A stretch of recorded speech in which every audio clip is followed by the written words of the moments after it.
요즘 교회 건강성의 문제가 많이 대두가 되고 있습니다. 교회가 건강한가? 몸도 그렇잖아요. 이렇게 몸무게가 몇인가, 키가 얼마나 되냐 이게 중요한 게 아니고 몇 살이냐가 중요한 게 아니고 그 건강성, 얼마나 건강한가가 중요하죠. 요즘은 보니까 이 뭐 폐, 뭐 심장, 또 간 곳곳에 나이를 측정하던데요, 그죠? 뭐 간은 실제 나이는 40인데 간의 나이는 뭐 55이라든가 뭐 이제 이런 식으로 안 맞는 거죠. 그러면 실제 나이와 상관없이 건강성의 문제가 생기면 질병이 찾아오는 것입니다. 특별히 비만의 문제가 현대인의 질병을 만들어내는 요인이 되고 성인병의 요인이 되는데요. 교회도 비만하면 안 되죠. 교회가 그냥 커져가면 비만이 되는 겁니다. 성장이 아니고 건강한 성장은 여러분 이렇게 몸집이 커도 운동하는 사람은 근육질이 돼서 지방이 없기 때문에 건강하죠. 그러나 아주 가는 사람인데도 성인병을 앓고 있는 사람들이 있습니다. 교회 사이즈의 문제가 아니고 교회가 건강성을 잘 유지하고 있어야 되는데 특별히 이제 건강하려고 하면 이제 교회가 본질을 붙잡아야 되죠. 교회 전체가 본질을 잘 집중하는 교회가 되어야 되는데 오늘은 그 본질에 관한 우리의 교회의 존재 이유를 좀 하나 살펴보려고 합니다.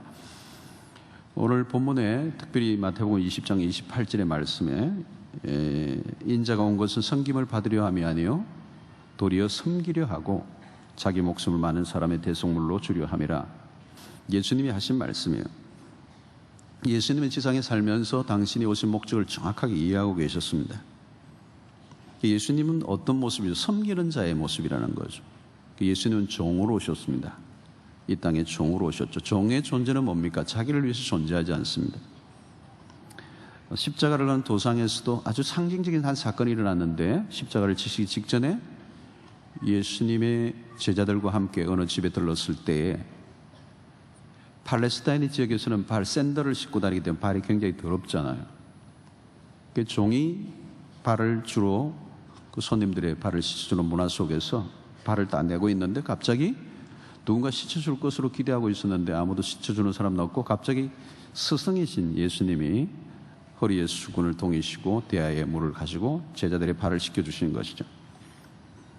스카펙이라고 하는 정신 기독교 의학자에 의하면 예수 그리스도의 생애에서 가장 인상적인 사건은 바로 이 제자들의 발을 씻겨주는 사건으로 얘기합니다. 그런데 사실 이게 그리스도의 십자가 사건을 염두에 둔 전주곡과 같은 그런 사건이라고 볼 수 있는데요.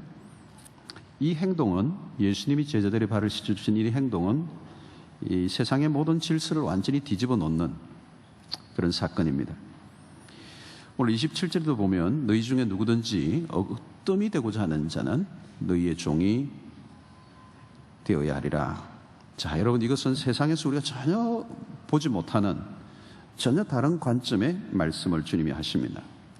세상은 전부 다 상향적이죠. 상향, 위로 올라가는 것.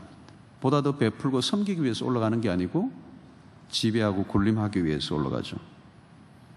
이 성경적인 리더십과 전혀 다릅니다. 세상에서 리더가 된다는 것은 군림, 지배, 그런 자신의 이익을 위한 도구와 이런 경향이 많이 있습니다. 이 성경 속의 리더십은 다르죠. 철저히 섬기는 자라는 거죠. 섬김의 종류, 기능이 다를 뿐이 역할이 다를 뿐이지 모두가 섬기는 사람으로 우리를 부르셨다는 거예요.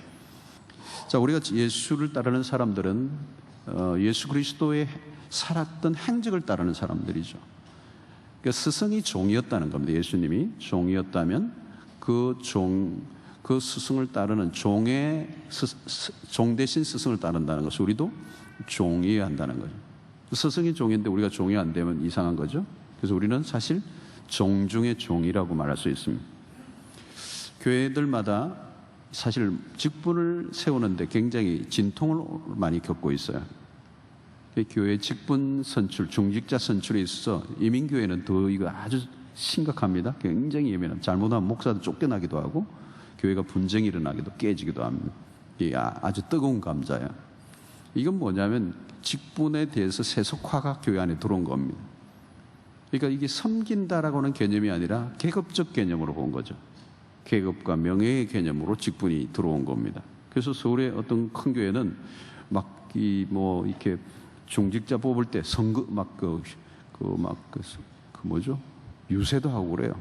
역 입구에서 막 전단지 나눠주기도 하고 막 이러는 건데 세속화된 것이죠. 그리스도인의 존재 이유는 섬김에 있다는 섬김. 예수 그리스도 이 땅에 오신 것과 동일하게 우리가 섬김을 위해서 존재한다. 직분의 유무와 상관없이 구원받은 사람은 사실 섬기는 자가 되어야 되죠. 베드로전서에 보면 2장 9절에 너희는 택하신 족속이요 왕같은 제사장들이라 그랬습니다. 너희는 택하신 족속이요 왕같은 제사장이다. 이 말은 너희는 베드로전서를 편지를 받는 수신자들인데 그 수신자들은 누구냐면 베드로전서 1장 1절 2절에 보면 모두가 그 복음을 핍박을 받아서 곳곳에 흩어져 있는 소아시아에 곳곳에 흩어져 있는 그리스도인들을 향해서 베드로 사도가 편지를 보냈거든요.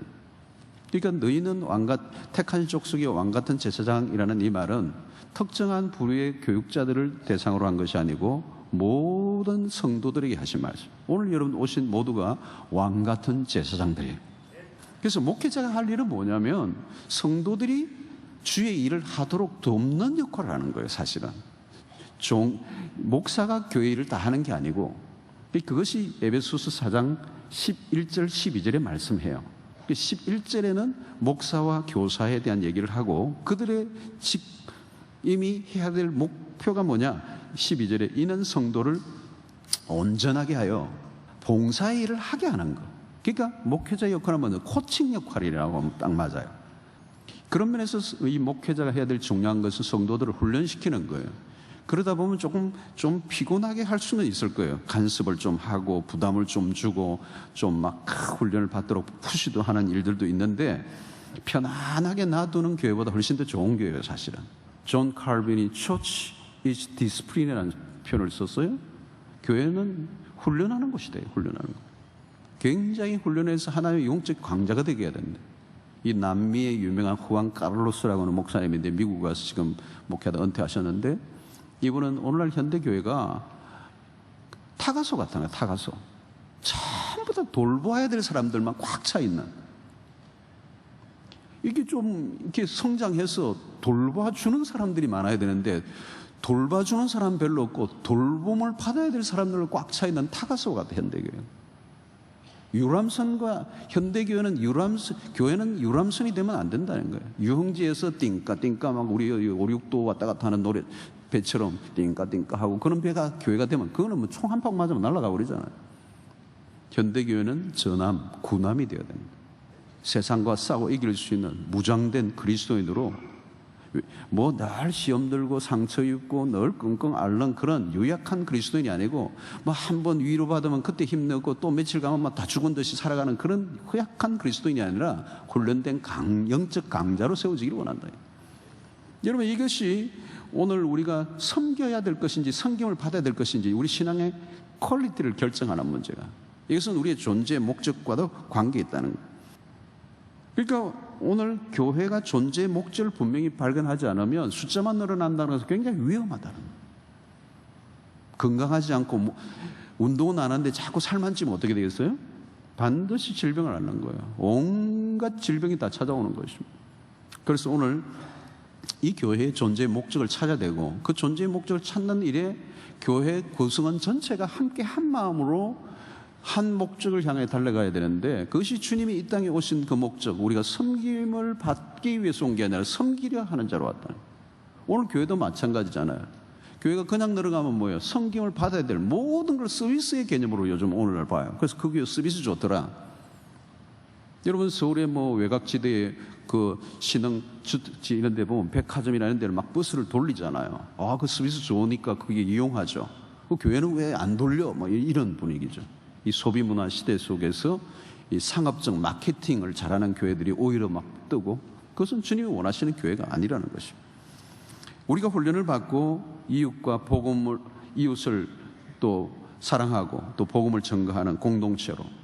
그래서 세 가지입니다. 교회는 업리치죠. 하나님께로 예배하는 것과 인리치, 우리 안에서 서로 교제하고 훈련받고 그 아웃리치, 세상을 향해서 나아가는 이 균형, 밸런스를 갖추어야 되는데, 이 일들을 통하여 우리 모두가 섬기는 자로, 그러니까 우리가 부름을 받았다는 것을 우리가 놓치지 말아야 합니다. 자, 이 섬김의 삶은 동시에 우리의 삶의 존재 이유면서 우리의 삶의 기쁨이에요. 빌립보서 2장 4절에 이런 말씀이 있습니다. 각각 자기 일을 돌아볼 뿐더러 또한 각각 다른 사람들의 일을 돌보아 나의 기쁨을 충만하게 하라. 그러니까 내 기쁨이 어디에서 오느냐면, 내 일은 물론이지만 누구나 다 하는 거잖아요. 그러나 다른 사람들의 일을 돌보아, 이 말은 이타적 삶을 살아가야 된다. 다른 사람의 삶에 기여하고 관심을 가짐으로 나의 기쁨이 충만하게 하라. 이 기쁨이 그 섬김을 통해서 온다는 것을 말씀하는 거죠. 여러분, 오늘 우리가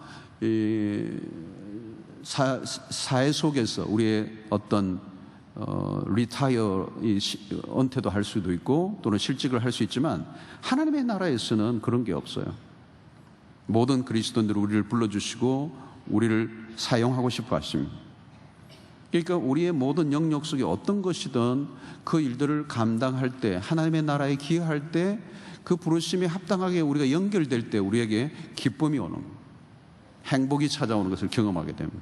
최근에 제가 우리 교회 호스피스 하시는 분들의 얘기를 들어보니까, 우연히 그 사역자 얘기를 들어보니까 우리 교회 한 70명 정도 호스피스 사역을 하는데, 여러분, 이 말기암 환자들을 돌보는 일들을 하신다고 그래요.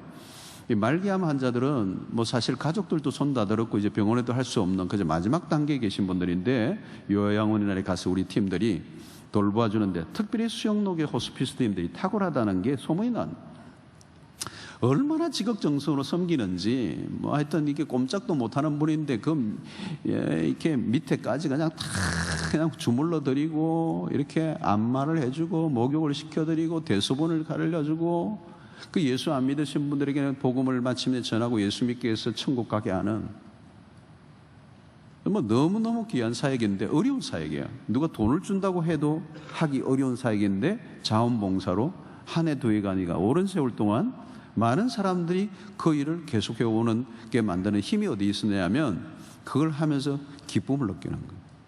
기쁨이 있는 거예요. 기쁨. 요거는, 이 기쁨은 좀 비밀이에요. 아무나 못 누리는 기쁨이에요. 이건 어떻게 자기 자신을 위해서 해서 올 수 있는 기쁨의 그런 퀄리티가 아니에요. 그리고 여러분, 섬기는 자체가 우리가 축복인 것은 무엇인지 여러분 사용하면 할수록 우리가 뭐예요? 우리의 삶이 발전돼요. 사용 안 하면 여러분 퇴화됩니다. 쓰는 만큼 발달이 돼요. 여러분, 테니스 선수들 보면 오른팔과 왼팔이 완전히 다릅니다.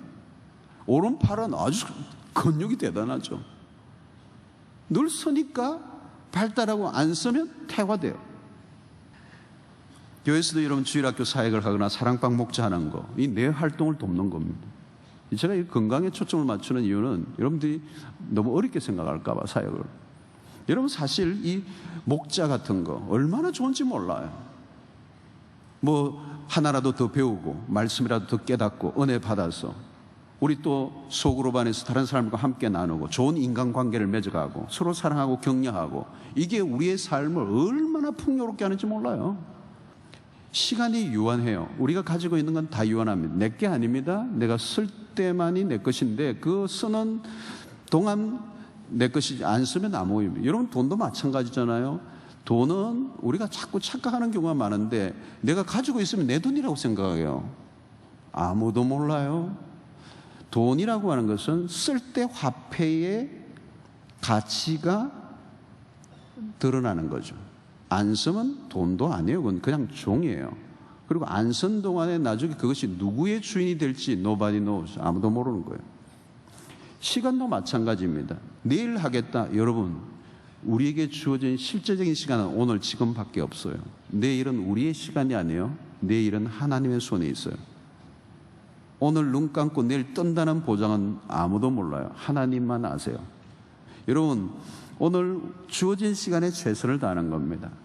그러니까 시간, 오늘 기회, 오늘 순간을 내가 붙잡는 것, 내가 할 수 있는 환경. 여러분, 내일 온다고 할지라도, 내일이라고 하는 시간이 올지라도, 내가 할 수 있는 환경이 올지, 내가 할 수 있는 건강이 주어질지, 또 내가 그걸 하고 싶어 하는 열정이 나에게 다시 일어날지 아무도 모르는 거예요. 그러므로 지금 이 순간 나에게 주어진 이 때에 내가 가지고 있는 것으로 섬기는 거예요. 특별히 우리가 은사를 따라 섬겨야 됩니다. 그리스도인은 누구든지 은사를 받았어요. 예수를 믿는다면 성령이 교회를 세우기 위해서 우리에게 은사를 주셨어요. 그래서 그 은사를 활용해야 됩니다. 다양한 은사들이 있어요. 우리가 관심을 갖고 또 그 일에 기여하다 보면 기쁨이 있고 열매가 있고 남들이 다 잘한다 하고 그 은사입니다. 그것을 활용해야 되죠. 활용하지 않으면 은사도 하나님이 가져가 버리죠. 여러분, 내가 할 일이 있다고 해요. 내가 있어야 할 자리에 있는 거죠. 그러면 그 존재 가치가 발휘되면서 열매가 맺히고 나도 정말 행복하고 다른 사람도 행복해지는 일이에요. 그리고 쉬워요. 은사를 받으면 하나님이 그것을 감당할 수 있도록 힘을 주시기 때문에 어렵지 않단 말이에요. 그걸 하다 보면 내 인생에 맥시마이즈 되는 역사가 일어나는 것입니다. 여러분, 얼굴이 밝은 사람은 얼굴이 밝은 이유가 있어요. 하나님이 그걸 그렇게 뭔가 쓰시기 위해서 그 얼굴 밝은 걸 주셨어요. 그런 분들은 안내위원도 하시고 또 이렇게 새가족반도 하시고 부침성도 있고 그거 쓰셔야 돼요. 그 얼굴 딱 하면 너무 편안한 분 있잖아요. 여러분, 말 못하시는 분 말 못하는데 버벅거리면서 계속 말하는 사역에 가시면 안 돼요. 자기도 힘들고 남도 힘들고. 그런 분들은 들어주는 사역으로 가세요. 이래도 위로받을 사람들이 많거든요. 여러분, 모두가 쓰임받을 수 있어요. 그리고 우리가 쓸수록 우리의 삶의 배가 돼요. 늘어나요. 확장돼요. 나는 작은 것을 베풀었는데 그것을 통하여 엄청난 하나님의 역사가 일어나요. 여러분, 내가 가진 것으로 나를 필요로 한 곳에 가셔야 돼요. 여러분, 오늘 교회 안에 다양한 직업과 재능을 가지고 있는 분들이 많고요. 우리 교회만 해도 다양한 성도들이 있습니다. 이제 우리 교회가 이런 이제 사역 박람회를 하는 이유가, 작년부터 좀 시도했는 그 이유가 뭐냐면, 우리 교회 성도들이 가지고 있는 수없는 이 자원들을 교회 안과 바깥에 좀 더 전문화시켜야 되는 거예요. 저는 우리 한국 교회가 역사가 이제 꽤 됐는데도 불구하고 옛날에 그 시스템, 남녀 전도회라든가 옛날 그런 시스템, 이런 교회 직분, 집사님, 권사님, 이런 심플한 이런 덩어리만 갖고 있는데, 이 다변화되고 변화가 무성한 이 세상 속에서 어떻게 효과적이고 전문적으로 생산성 있게 섬겨야 될 것인가에 대한 전략을 너무 못 가지고 있어요. 제가 이제 호주에서도 좀 적용을 했던 것들을 좀 우리가 적용하기를 원하는데, 여러분, 오늘 우리 사회 안에서도 굉장히 어려운 일들을 겪고 있는 분들을 우리가 사역화해야 돼요. 교회가 왜 존재합니까? 교회가 존재하는, 이 세상 속에 존재하는 이유는 이 세상을 위해서 존재하는 거예요. 그래서 우리의 사역도 좀 나가자는 거예요. 우리 교회 안에서의 사역만 지금 신청하라고 얘기하지 않아요. 교회 바깥에. 최근에 이 법조계 꽤 높으신 분을 제가 만나서 함께 식사하는데, 이분의 얘기가 그렇더라고요. 이분은 청소년들에 대한 관심이 많더라고요. 이건 굉장히 고위직에 있기 때문에 자기하고 관련이 없는 일이지만, 이분은 하나님이 자신에게 주신 소명인 것 같아요. 청소년들 보니까 빗나간 이 비행 청소년들, 이 비행 청소년들은 주로 들여다보니까 가정이 깨어 있어요. 돌봄을 못 받은 거예요. 사랑이 받은 적이 없어. 그러니까 어떻게다 막 좀 애가 곁길로 나가다가 죄를 지어요. 그럼 잡혀오죠? 그러면 법원에서 언도를 내려요. 1년 소년원으로 데려가. 1년, 2년 막 법정으로 때린 거죠. 이 국가가 할 일은 뭐냐면 아무것도 없어요. 그 아이들을 그냥 죄 지으면 땅땅 감옥에 넣는 거예요. 그거 누가 못해요. 근데 사실 자세히 들여다보면 이 아이가 비행청소년이 되기까지는 깨어진 가정이 있는 거고, 또 그들을 깨어졌다 할지라도 그 주변에 돌보는 사회가 그들을 냉대하고 아무도 사랑을 베풀어 주지 않았어요. 사실은 그 아이가 가해자의 역할처럼 보이지만 피해자예요. 그 아이를 정말 돌보고 사랑해 줄 수 있는 사회와 가정이 있었다면 그 아이는 그럴 일이 없어요. 근데 그렇게 잘못된 길로 가는데, 국가가 하는 일은 뭐예요? 너 잘못 지었어. 1년, 2년, 땡땅. 그럼 그 아이들이 나오면요, 아무도 그들 떠보고 케어링 해주지 않는 이 사회 구조와 가정 안에 있는 그 아이들은 미래에 어떻게 돼요? 이 사회의 폭탄이에요. 어디에서 뻥뻥 터질지 몰라요. 자기만 죽는 게 아니에요. 주변의 사람들 죽일 수 있어요. 흉기가 돼요. 그런데 우리는 국가가 이거에 손 못 대요. 국가가 무슨 그런 아이디어를 갖고 있나요? 없어요. 기업이 그걸 도와줘요? 안 돼요. 누가 합니까, 여러분? 교회가 해야 되는 거예요.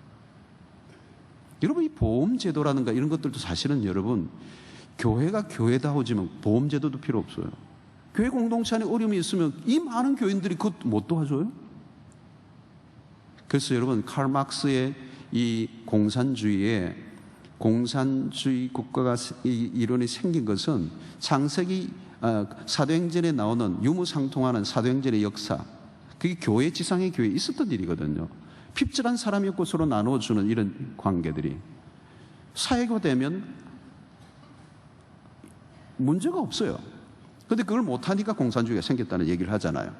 여러분, 오늘 우리의 사역을 들여다보면 갈 데가 많아요. 오늘날 여러분, 이 자스티스, 이 정의의 문제, 특별히 여러분 이 성적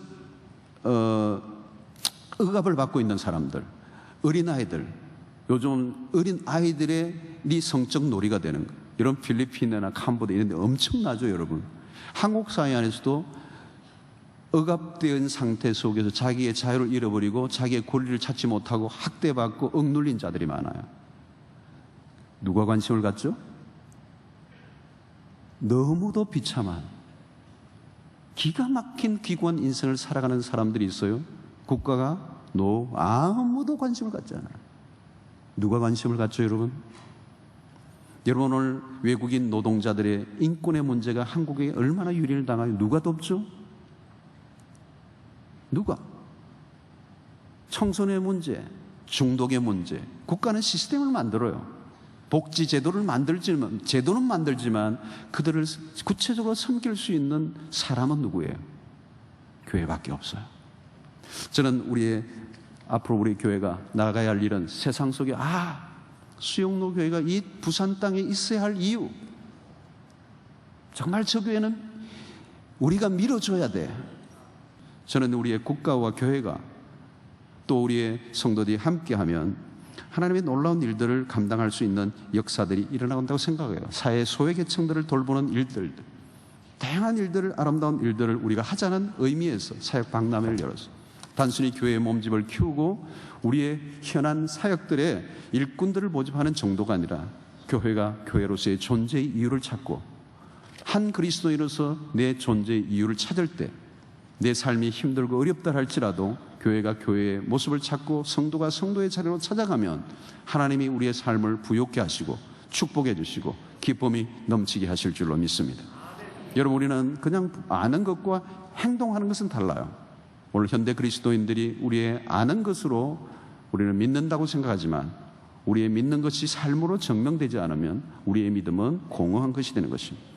여러분, 오늘 교회에 등록된 교인으로 만족하지 마시고 실제적으로 우리의 삶의 현장에, 사역의 현장에 여러분들이 기꺼이 헌신해 주시기를 부탁합니다. 그것이 오늘 우리의 교회가 건강한 공동체로 다음 세대의 유산으로 물려줄 수 있는 우리의 역할이라고 생각해요. 여러분, 우리 다음 세대에 가장 위대한 남겨줄 유산이 있다면 건강한 공동체예요. 저는 그것보다 귀한 선물은 없다고 생각해요. 그렇다면 이 건강한 공동체는 누가 만들 것인가? 우리가 함께 만들어가야 돼요. together. 우리가 함께 만들어가야 되는 것입니다.